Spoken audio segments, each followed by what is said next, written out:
Ito ang GMA Regional TV News.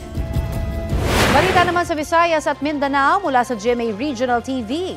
Patay po ang isang lalaki sa Santa Barbara, Iloilo matapos pagbabarilin ng dating karelasyon ng kanyang ka-live-in. Sara, ano ang dahilan ng pamamaril?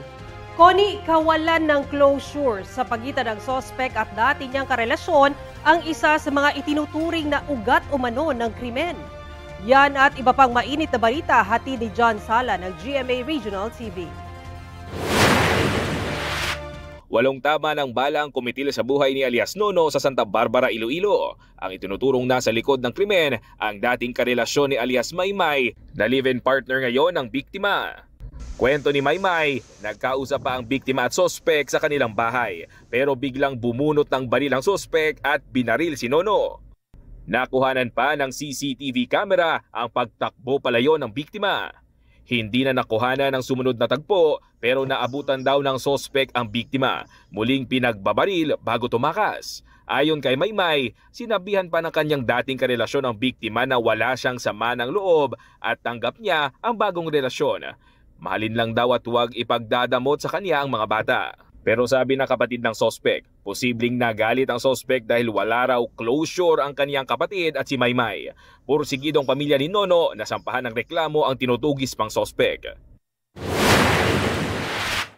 Arestadong isang tricycle driver sa Lapu-Lapu, Cebu matapos siyang saksakin ng kaniyang kapwa tricycle driver. Ayon sa isang saksi, nagpambuno dahil sa hindi pagkakaintindihan ng dalawa sa parking area sa Barangay Poblasyon. Hindi raw alam ng saksi kung saan nakakuha ng kutsilyo ang sospek. Patuloy na nagpapagaling sa ospital ang biktima na nagtamo ng sugat sa kanyang likuran. Na-recover ang ginamit na kutsilyo sa krimen. Nahaharap sa reklamong frustrated homicide ang sospek na tumangging magbigay ng pahayag. Huli ang 24 anyos na lalaking sospek sa intrepid operation ng Regional Anti-Cybercrime Unit 10 sa Cagayan de Oro City. Ang sospek, inireklamo ng blackmailing ng dati niyang kasintahan.